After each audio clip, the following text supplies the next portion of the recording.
Well, welcome to another episode of Historical Markers. We're here at Fort Pulaski today. We're continuing our look at this fort, and let's see what else we can learn about it today.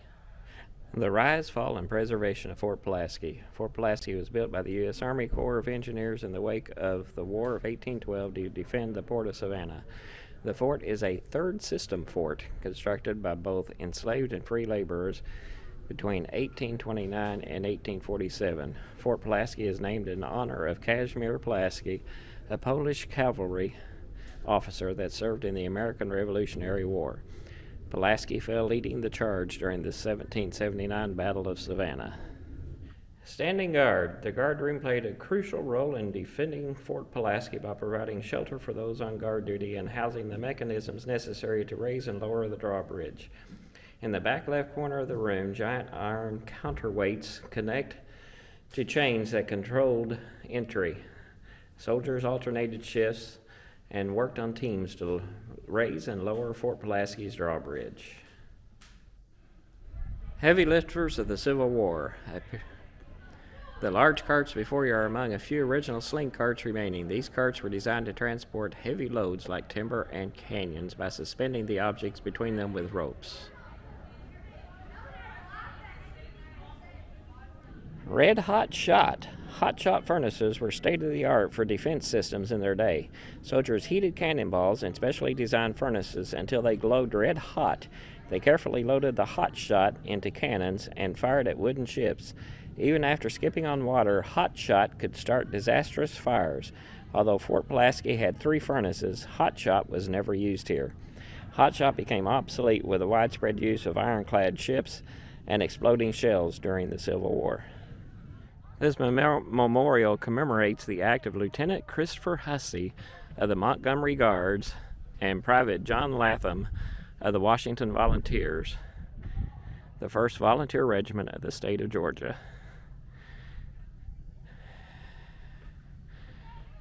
Model 1859 Seacoast Carriage.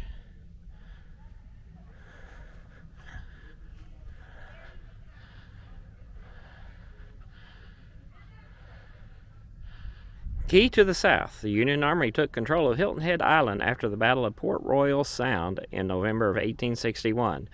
More than 15,000 Union troops landed on the island to establish a large military base. From Hilton Head, Union forces conducted military actions along the South Atlantic coastline. These troops supported Union efforts to blockade southern ports and establish footholds in South Carolina, Georgia, and Florida.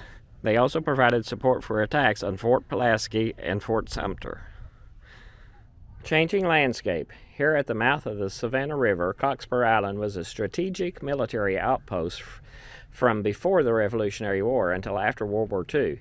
Tides once regularly covered the island. Armies cleared any vegetation the tides left behind and built a drainage system to keep the land dry. The military abandoned the fort in the late 1870s, entrusting it to the care of the Cockspur Island lighthouse keepers. Since then, plants and animals have reclaimed parts of the island.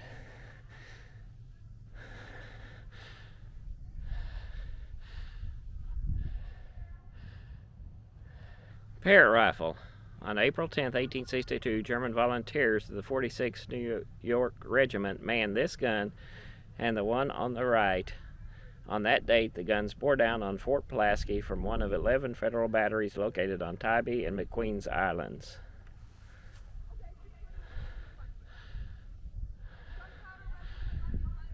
There's the gun.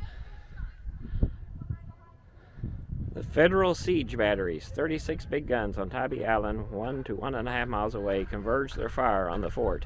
This bombardment proves that rifled cannon could destroy masonry forts.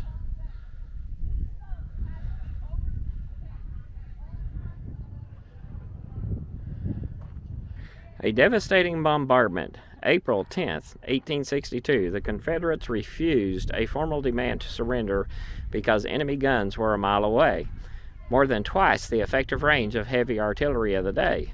When Union troops opened fire, their new rifled cannons fired spinning projectiles that bored through the masonry walls with alarming effect. By noon on the second day, the southeast angle gapped open and continued bombardment threatened the main powder magazine. Realizing the hopelessness of the situation, the Confederate commander surrendered.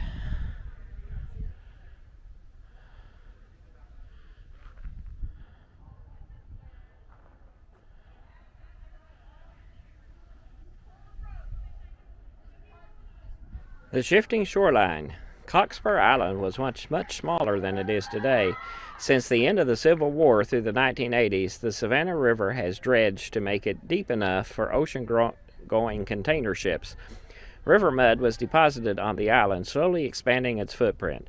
When the river is dredged today, river mud is no longer deposited on Cockspur Island.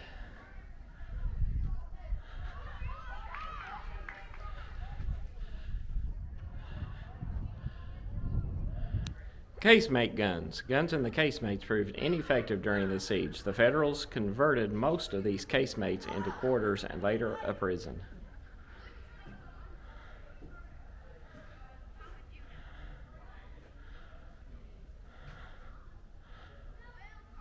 Engineering a stronghold. Like the pieces of a grand puzzle, construction materials were carefully fit together during Fort Pulaski's 18-year construction period.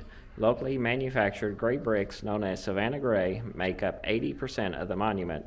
A more refined rose red brick from Virginia and Maryland was chosen for its load-bearing strength and placed above the 6-foot level. Sandstone from the Connecticut River Valley and granite from New York can also be found at Fort Pulaski.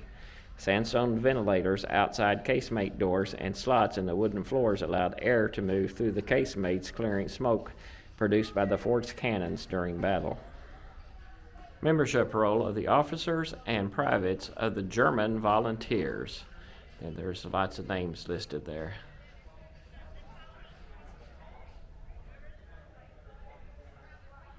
Prepared for battle. In early 1862, Confederate soldiers used earth and timbers to create a blindage. The blindage created a covered walkway to protect troops against incoming shot and shells. They also dug ditches in the parade ground to catch rolling cannon shot.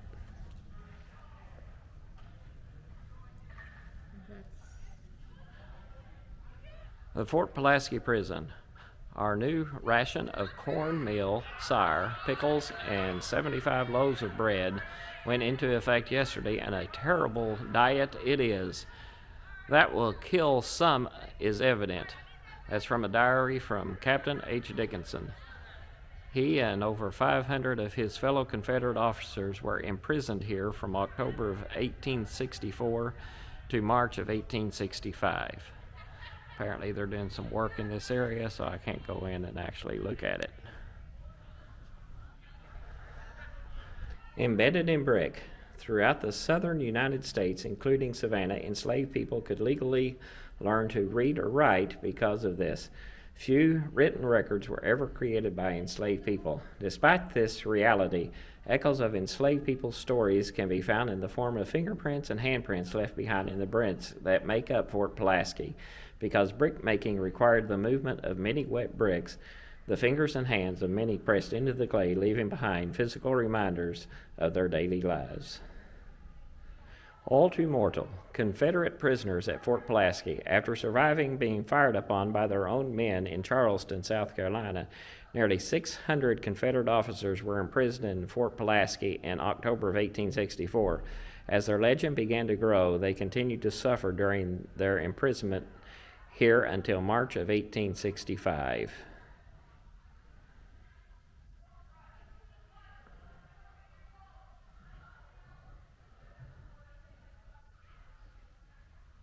Strategic significance of Fort Pulaski's bombardment. In 1862, bombardment of Fort Pulaski secured federal control of Fort Pulaski and the mouth of the Savannah River, effectively blockading the port of Savannah and advancing the overall blockade of Confederate ports. Beyond the Civil War, however, Fort Pulaski's bombardment created larger strategic impacts. When proven effective against Fort Pulaski's walls, rifled artillery reshaped the way fortifications were built across the world. Through the thick brick wall, with devastating accuracy, Union rifled artillery breached the southeast angle of Fort Pulaski in less than 30 hours. It took Federal troops 6 weeks to repair the battle damage.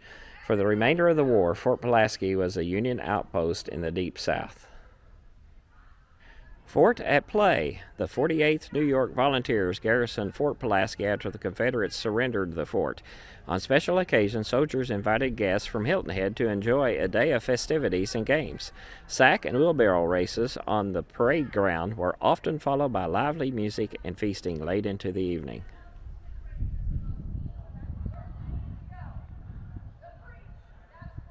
Prison break, the commissary conspiracy. In 1864, the Casemate served as a commissary, a place to store food and dry goods. In February of 1865, it became the site of a daring attempt by 8 Confederate officers to escape imprisonment at the fort. Colonel Edward L. Molyneux from the 159th New York described the escape. Last night, some of the Confederate officers attempted a skillful but unsuccessful escape.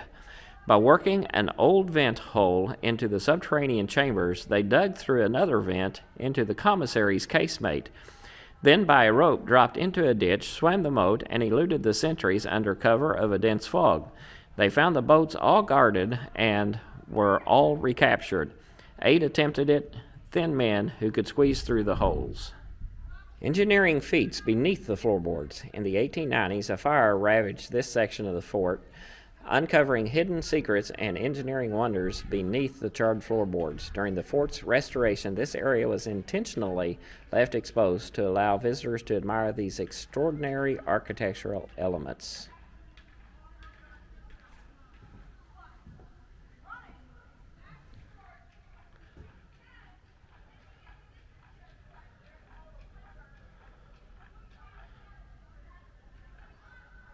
The Southwest Magazine, used as a shell magazine during the Confederate occupation, the Federals saw fit to use it as a dark confinement for Confederate officers held prisoner during the winter of 1864 and 1865.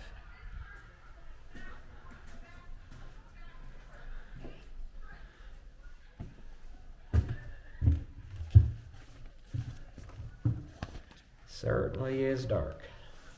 Let's see if we can shine some light in here.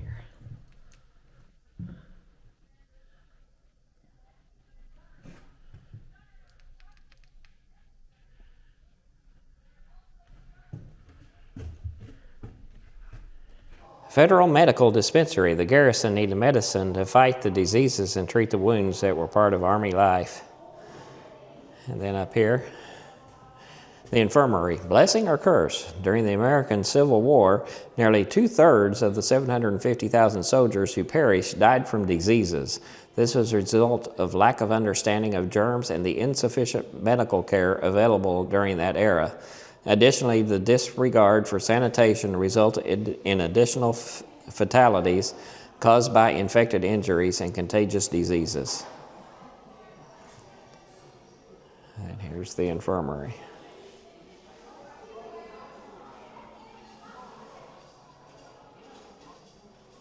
The commanding officer's quarters. Colonel Brown's wife added a woman's touch in these harsh surroundings by acquiring furniture confiscated from Southern homes in Bluffton, South Carolina. And you can see here it says a woman's touch. Officers enjoyed much more comfortable accommodations than enlisted men. Colonel Philip P. Brown of the 157th New York described his quarters as having a marble fireplace, piano, and private restroom facilities. In a letter to his wife, he invited his wife to join him for the winter. Mrs. Brown accepted his invitation and stayed here until his transfer.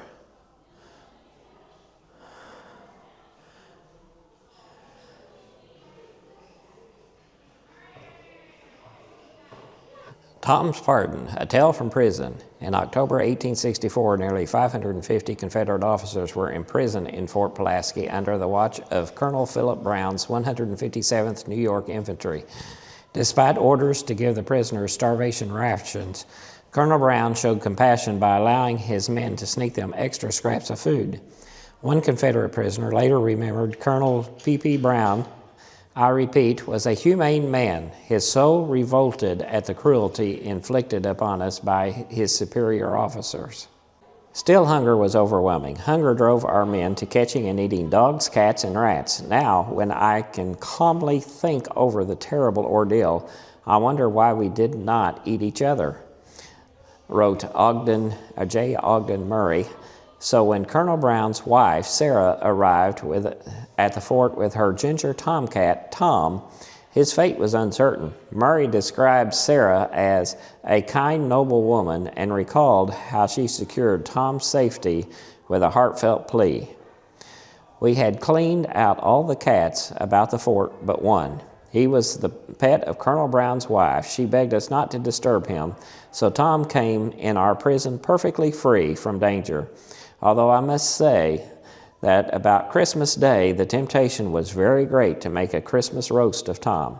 Tom survived the ordeal, becoming a symbol of mercy in a time of desperation. General Pulaski, the soldier of liberty, born Casimir's Michael Władysław Victor Pulaski in Warka, Poland in 1745, Casimir Pulaski received his first command at 23 years old during Poland's fight for independence from Russia.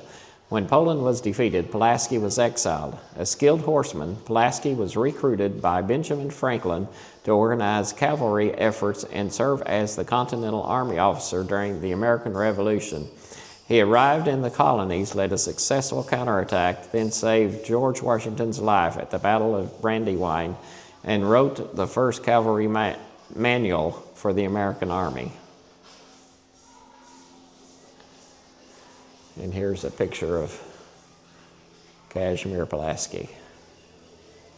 General Order 7, on April 13, 1862, only 2 days after the surrender of Fort Pulaski, Union Major General David Hunter issued General Orders Number 7, which said that all persons of color lately held to involuntary service by enemies of the United States in Fort Pulaski and on Cockspur Island, Georgia, are hereby confiscated and declared free in conformity with law and shall hereafter receive the fruits of their own labor. The powder magazine. By noon, April 11, 1862, shell breached the opposite side of the fort and struck this wall. Inside sat great stores of gunpowder. The fort surrendered 2 hours later. And then down below that, it says powder keg. During the bombardment of Fort Pulaski in April of 1862, this magazine contained 40,000 pounds of black powder. U.S. rifled artillery positioned 1 mile away on Tybee Island breached the opposite corner of the fort in less than 30 yards. Once the southeast angle was breached, the U.S. had a clear line of fire across the parade field to this magazine and its deadly contents. Fearing his 385 men could be blown up to perdition by our own powder, Confederate Colonel Charles H. Olmsted surrendered the fort. From cannons to quarters. When U.S. Army forces initially took over the fort in April of 1862, over 1,000 men share this space as living quarters. Cannons were moved to the terraplane to create additional living space in the main level. If you were one of the lucky men, you received space on this main level and did not have to sleep in a tent outside of the fort. Empty casemates were converted into barracks and later whitewashed to reflect more light at night and enhance troop morale.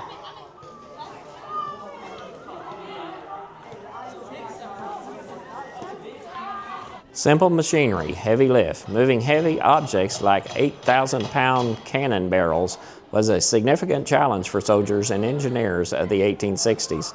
Fort Pulaski was designed to house 146 cannons and only had about 40 in 1861 when its Confederate defenders began preparing for an attack. The fort's reduced capacity made the strategic placement of cannons even more important. To solve these challenges, soldiers utilized a simple machine called the Casemate Gun, short for engine, a tripod with a 5-pulley system. A Casemate Gun allowed soldiers to use levers to distribute and reduce weight. Soldiers attached ropes to the cannon, inserted hand spikes into the square holes of the gun spindle, and turned the mechanism to lift the cannon. A ratchet acted as brakes, preventing the weapon from falling back down. With this simple machine, a team of 10 men could lift a 15,000-pound barrel.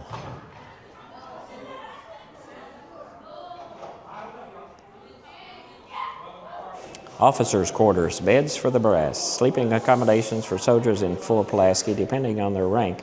Typically, officers shared rooms located within this gorge wall. These quarters contain simple wooden beds and nightstands, much like the ones you see displayed.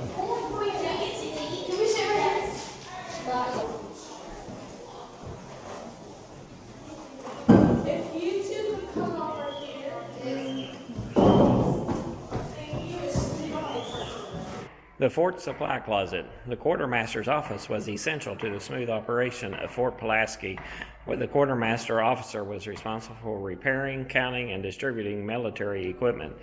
During wartime, the quartermaster room was located by the powder magazine and housed everyday necessities like soap and uniforms, along with simple items such as lanterns, oil, and wicks to brighten dark spaces before the advent of electricity. The quartermaster also maintained communication equipment, including red and white signal flags and small arms such as muskets and pistols.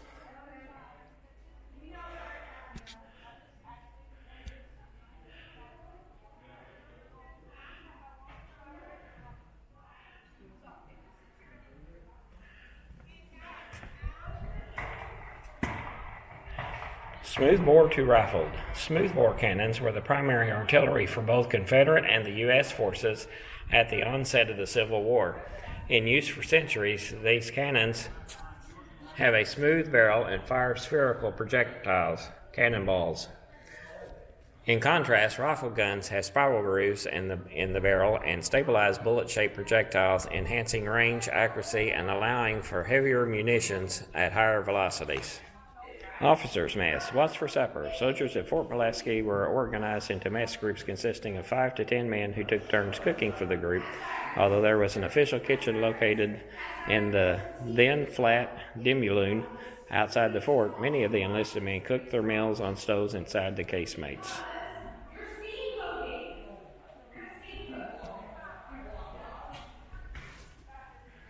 So this has been another episode of Fort Pulaski in Chatham County in Georgia, and this is a very interesting place. If you're ever down in the Tybee Island area, make sure you come and visit this place. It's just literally right on the main road to Tybee Island, so it's really easy to find. So like, subscribe, and we'll see you in the next episode of Historical Markers.